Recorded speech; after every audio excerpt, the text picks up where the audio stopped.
Hello, I'm Kurt Lidke, Executive Director of Klamath Film, and you just watched Blood Money, a tense Western film with a nod to both classic spaghetti Westerns and more modern thrillers. With us is the film's director, Walter King. Walter, thank you so much for joining us. Howdy, thanks for having me. So, this film was made by a Eugene based crew, correct? But where did you find the location for it? Because it looks like Central Oregon or maybe Southeastern in the high desert. Yeah, we went out and kind of shot outside of Bend in some undisclosed locations. So the film to me, at least, presents a lot of tension on par with like the final scenes in The Good, the Bad, and the Ugly, while also Oh, feeling okay. Thank you.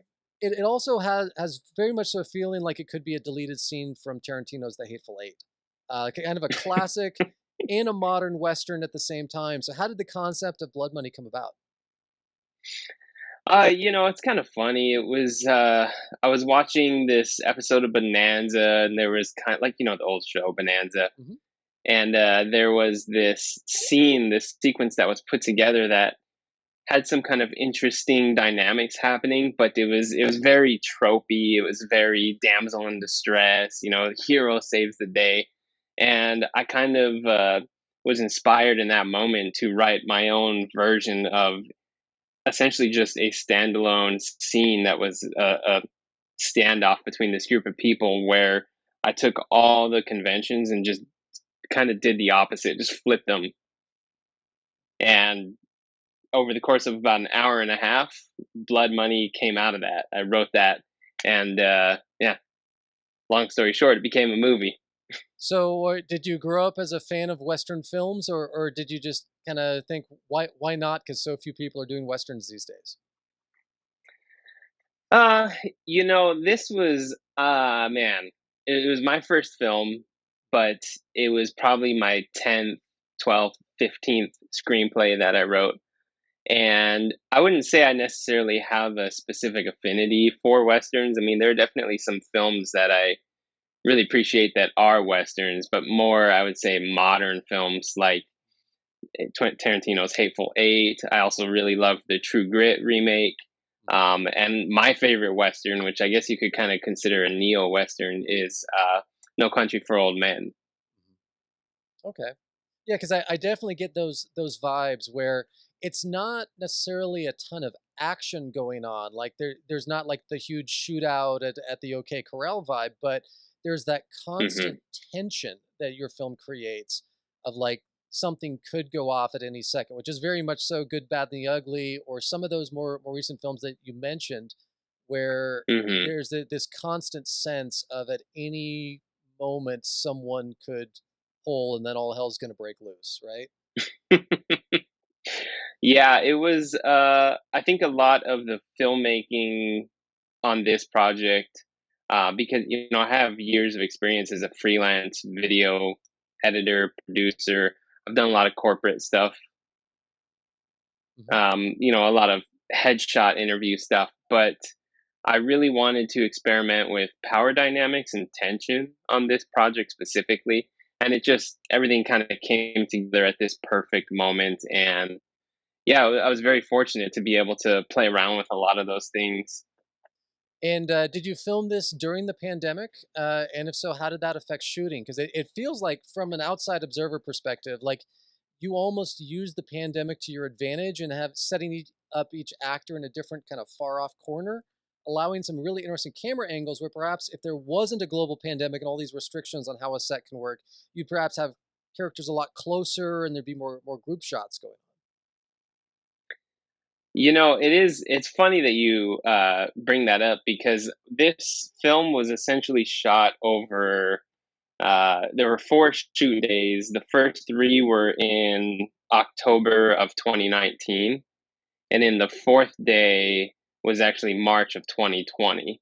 And we had to wait basically for the mountain passes to clear of ice and snow so that we could bring our cast and crew back out there to film essentially three or four scenes that we didn't catch in the original stint of filming. So it pandemic did not influence the positioning and stuff. I think that was just I really felt Coen Brothers a lot in the cinematography and Roger Deakins, and I just wanted to really accentuate the power dynamics and kind of positioning people smaller on frame in comparison to how the conflict was uh, being created in that moment. You know, who had the power? Who did I want to convince the audience had the power? And just kind of playing with those sizes and shapes and stuff.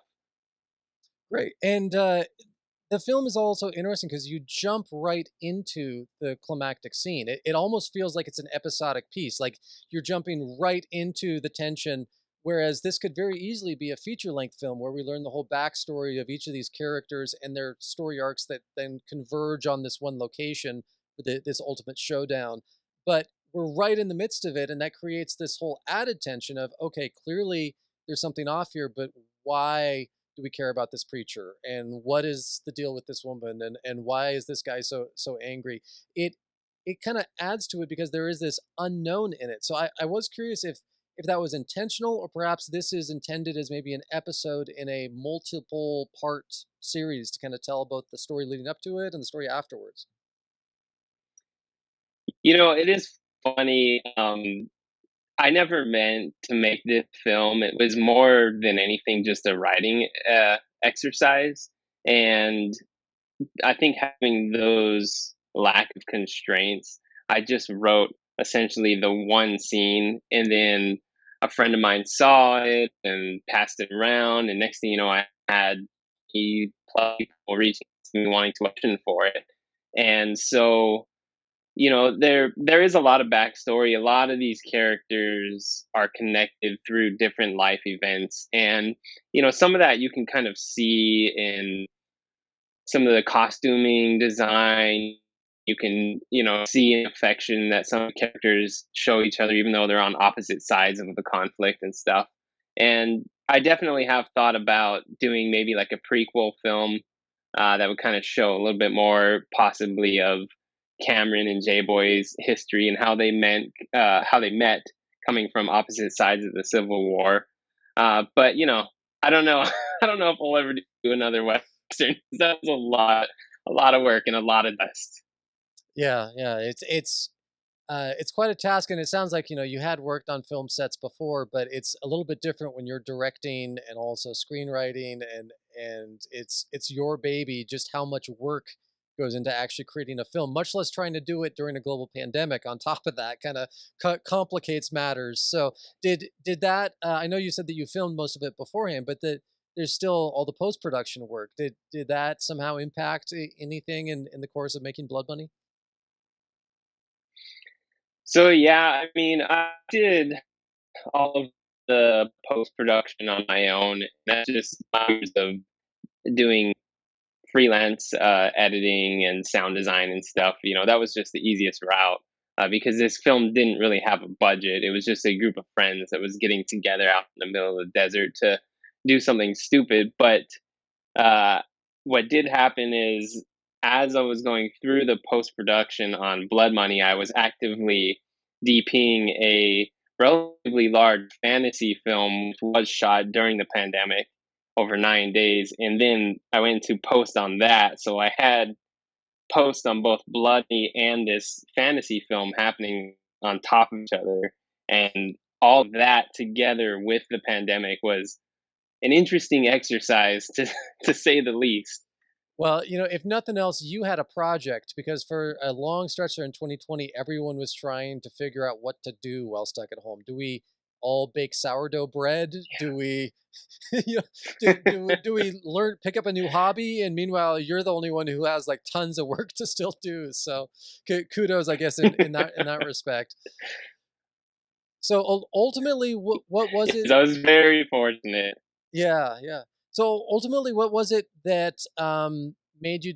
I know that you'd said that you'd worked up a script and whatnot, but that you'd worked on other scripts. So why a western? Because you could have very easily also done this with a more modern twist too. Certainly the genre of westerns has a tremendous place in film history, without question, both on TV and the big screen, and quite a few have been shot in Oregon, but it's really fallen out of favor since about the 70s ish. Star Wars kind of killed off Yeah. the Western. And we've seen it come back from time to time. Like there was, Unforgiven, won Best Picture in the 90s. And, um, there was News of the World most recently with Tom Hanks, and Tarantino dabbled, but Mm. there's never been like this full resurgence of westerns the way that it once was, just this dominant piece of filmmaking. So what made you want to kind of harken back to that bygone era? I in this case, one of the things I learned making this movie was kind of my natural approach, I guess you could say vision or language with how I want to tell stories. And I think the fact that this is a Western, it allowed me to be kind of a little bit ridiculous and a little playful. I envisioned kind of grander, explosive violence, but what we got in the film being pretty spectacular. I was just really be super playful, even though there's all these really intense stakes. It still allowed me to kind of, okay, I can dial back the realism a little bit, and I can just have fun. And whether or not the film's good, it doesn't matter as long as we're having fun making it. And I think the western just, it really fit perfectly for, yeah, my approach to storytelling, but also just kind of having an opportunity to isolate the cast and crew in this landscape that was uh, somewhat disconnected from kind of this fast-paced world that we're in right now. And I think that was another piece of it that really drew me to wanting to do it. Okay, great. So it's a very serious and very tense film, though you can kind of get a little bit of laugh out of the ending, certainly. But there's always lighter moments on sets. So in the course of, especially when it's just you and your Hmm. buddies trying to film something and everyone's trying to be all serious, anyone get like a serious case of the giggles or like some major blooper or really memorable story that comes out of the film's production that makes you laugh to this day? Oh man, I had this whole behind the scenes, uh, I guess you could call it vignette on the making of this film, and there were so many ridiculous moments. In the very first shot, we spent over an hour. We did 16 takes, and we just gave up. We ended up not using that footage at all because it was such a disaster, and we ended up retouching it back on the third day of the shoot. Excuse me. Sorry. Got cat allergies. Not a good place to be. We have cats. Going back to your question, yeah. So one of the funniest things that happened was actually on the very first day of I started the location a week prior. I was there for maybe 2.5 hours. Didn't see another human being. And then we show up on the day to shoot, and the little gravel parking lot has, I don't know, 20 or 30 cars in it. And we were just totally confused. We're like, what the heck is going on? Is this some like big event out here? And no, they were just random people. Just they weren't connected. It wasn't like a big party. They all just showed up, and we're just walking through our set, just kind of on, all day, just walking by. Oh, hey guys, we have shotguns and six shooters, and don't mind us. We're just shooting a movie here. I promise, nobody's getting hurt.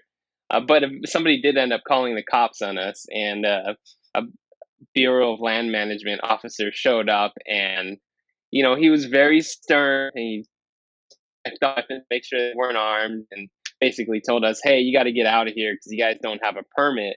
But I'll let you finish filming today, and if you come back, you have to get a permit."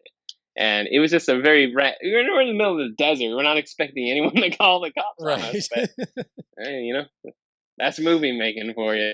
Exactly. You pick the one day out of the year to film when suddenly there's like this impromptu gathering. And I mean, of all the places that you could pick too, I mean, Eastern Oregon is pretty massive with very low population.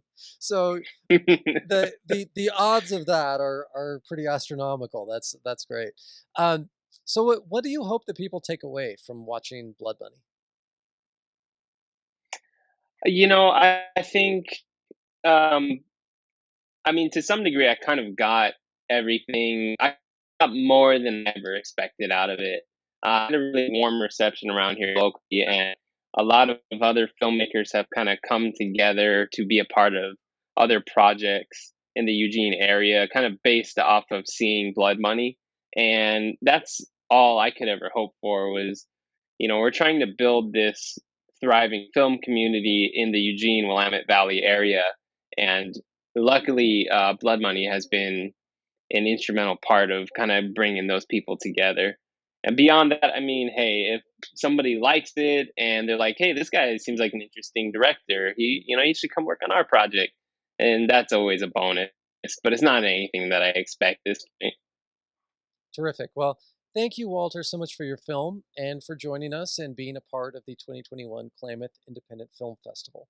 Blood Money will be screened on Sunday, September Oh, thank 19th you. at 2:15 p.m. at the Ross Raglan Theater in our Southern Shorts category, and it'll be available on demand all week as well. Walter, thanks so much for the time. Really appreciate it.